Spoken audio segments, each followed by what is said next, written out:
जय हिंद दोस्तों। उत्तर प्रदेश में पंचायत चुनाव, प्रधानी चुनाव बिल्कुल सर पर है और दोस्तों 2026 लग चुका है। अब तारीखों के ऐलान होने की बस बारी ही है, जिस दिन तारीखों का ऐलान हो जाए। लेकिन दोस्तों उससे पहले हम आपको बता दें कि पहले के पंचायत चुनाव में, प्रधानी चुनाव में यह होता था, कोई भी ऐरा गैरा नत्थु खैरा ऐसे ही जो है पर्चा दाखिल कर देता था, चुनाव लड़ लेता था, वोट काट लेता था, या ऐसे कुछ प्रकार के जो है सिस्टम देखने को उत्तर प्रदेश के प्रधानी चुनाव, पंचायत चुनाव में देखने को मिलता था। लेकिन दोस्तों इस बार हम आपको संविधान के तहत बताएंगे कि इस बार उत्तर प्रदेश में कौन चुनाव नहीं लड़ सकता है। वैसे हम आपको ये भी बता दें कि उत्तर प्रदेश में एसआईआर हुआ है फिलहाल। उसके अलावा योगी सरकार किस तरीके से उत्तर प्रदेश में पंचायत चुनाव, प्रधानी चुनाव को लेकर नए और कड़े नियम लगा रही है। तो दोस्तों आइए हम आपको पूरी तरीके से बताने की कोशिश कर रहे हैं कि उत्तर प्रदेश में इस बार प्रधानी, पंचायत चुनाव कौन नहीं लड़ सकता है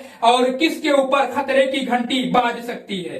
दोस्तों भारत के संविधान और जनप्रतिनिधि अधिनियम 1951 के अंतर्गत उत्तर प्रदेश यूपी में चुनाव लड़ने के लिए कुछ योग्यताएं और अयोग्यताएं स्पष्ट रूप से तय की गई हैं। जो व्यक्ति इन अयोग्यताओं के दायरे में आता है वो उत्तर प्रदेश में, यूपी में विधानसभा चुनाव, लोकसभा चुनाव या अन्य वैधानिक चुनाव नहीं लड़ सकता है। दोस्तों यूपी में कौन कौन व्यक्ति चुनाव नहीं लड़ सकता है? दोस्तों लोकतंत्र की आत्मा निष्पक्ष और ईमानदार प्रतिनिधित्व में चिन्हित होने है। इसी उद्देश्य से भारत के संविधान ने यह सुनिश्चित किया है कि चुनाव लड़ने वाला व्यक्ति नैतिक, कानूनी और मानसिक रूप से उपयुक्त हो। उत्तर प्रदेश भी इस संवैधानिक व्यवस्था के अंतर्गत आता है और कुछ विशेष परिस्थितियों में व्यक्ति को चुनाव लड़ने से वंचित कर दिया जाता है, रोका जाता है। दोस्तों वो चीजें हम आपको बताने की पूरी तरीके से और सटीक तरीके से कोशिश कर रहे हैं। भारतीय नागरिक न होना, दोस्तों कुछ दिन पहले होता था, आधार कार्ड बनवा लिया किसी तरीके से, 10 साल से रह रहे हैं जो है देश में या उत्तर प्रदेश में, चुनाव लड़ जाते थे या ऐसा होता था मामला। लेकिन इस बार ऐसा बिल्कुल नहीं होने वाला है। जो व्यक्ति भारत का नागरिक नहीं है वो यूपी में किसी भी प्रकार का कोई भी चुनाव नहीं लड़ सकता। भारतीय संविधान के अनुच्छेद 84 और 173 के अनुसार केवल भारतीय नागरिक ही चुनाव लड़ने के पात्र हैं। दोस्तों उसके अलावा न्यूनतम आयु पूरी न होना। अगर दोस्तों कोई व्यक्ति 21 साल से कम है और वो चुनाव लड़ने की सोच रहा है, बिल्कुल दिमाग से निकाल दे, चुनाव वो नहीं लड़ सकता। विधानसभा चुनाव कम से कम 25 वर्ष की उम्र, लोकसभा चुनाव कम से कम 25 वर्ष की उम्र। यदि कोई व्यक्ति तय न्यूनतम आयु पूरी नहीं करता है तो वो चुनाव लड़ने के लिए अयोग्य घोषित होगा। और यही चीज दोस्तों प्रधानी चुनाव, पंचायत चुनाव पर भी लागू है कि वो 21 वर्ष से जो है ज्यादा होना चाहिए। उसके अलावा दोस्तों हम आपको बता दें, यदि किसी सक्षम न्यायालय ने किसी व्यक्ति को मानसिक रूप से जो है अस्वस्थ घोषित किया है तो वो व्यक्ति चुनाव नहीं लड़ सकता। ये प्रावधान इसलिए है दोस्तों ताकि प्रतिनिधि अपने दायित्वों को समझने और उसे निभाने में सक्षम हो। क्योंकि अगर वो खुद माइंडली डिस्टर्ब रहेगा दोस्तों तो लोगों का काम करेगा, कैसे अपने क्षेत्र के, अपने ग्राम का विकास करेगा। उसके अलावा दोस्तों दिवालिया घोषित व्यक्ति, जो व्यक्ति दोस्तों अदालत द्वारा दिवालिया घोषित कर दिया गया हो और अब तक उससे मुक्त ना हुआ हो, वो चुनाव लड़ने का अधिकार उसे नहीं है। यह प्रावधान जो है आर्थिक जिम्मेदारी सुनिश्चित करने के लिए है।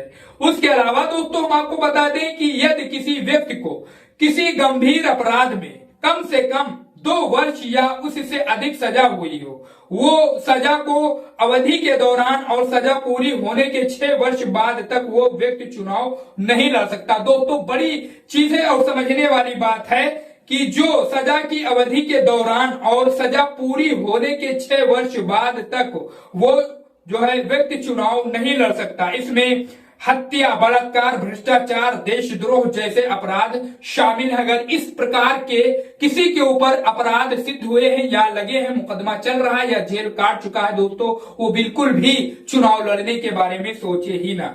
उसके अलावा हम आपको बता दें दोस्तों कि यदि कोई व्यक्ति रिश्वतखोरी, वोट खरीदना, फर्जी मतदान, सरकारी संसाधनों का दुरुपयोग। यानी दोस्तों इस बात को तो आप बखूबी जानते हैं कि पंचायत चुनाव, प्रधानी चुनाव में दारू मुर्गा कितना धड़ल्ले से चलता है अपने उत्तर प्रदेश में।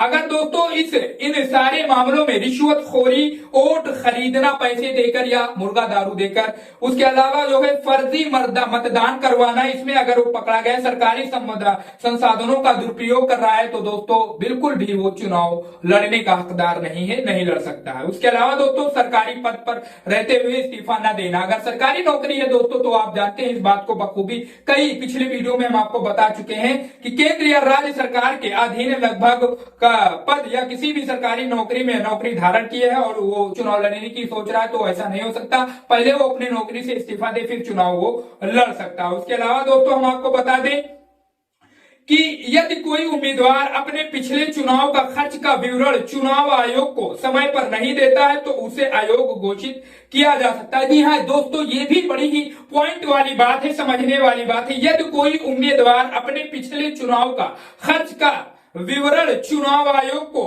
समय पर नहीं देता है तो उसे आयोग घोषित कर दिया जाएगा। आप इस बात को ध्यान रखिए अगर आप पंचायत चुनाव या प्रधानी चुनाव लड़ना चाहते हैं। दोस्तों असंवैधानिक गतिविधियों में संलिप्त होना, दोस्तों ये बड़ी तथ्य की बात है। देश की संप्रभुता उसके खिलाफ काम करे, देश की जो है शांति के खिलाफ काम करे। उसके अलावा आतंकवादी गतिविधियों में लिप्त हो या प्रतिबंधित संगठनों से जुड़ा हो, उसे चुनाव लड़ने से रोका जा सकता है उत्तर प्रदेश में। और इस बात को लेकर दोस्तों आतंकवाद, उसके अलावा जो है बाहरी घुसपैठियों को लेकर उत्तर प्रदेश में योगी सरकार कितना सख्त है, इस बात को आप बखूबी जानते हैं। उसके अलावा हम आपको बता दें दोस्तों, चुनाव आयोग द्वारा अयोग्य घोषित किया गया व्यक्ति, अगर सीधा चुनाव आयोग ने ही उसे अयोग्य घोषित कर दिया है तो बिल्कुल उसके बस की बात नहीं है, बिल्कुल चुनाव नहीं लड़ सकता। भारत का चुनाव आयोग यदि किसी व्यक्ति को निष्पक्ष चुनाव के हित में अयोग्य घोषित करता है तो यूपी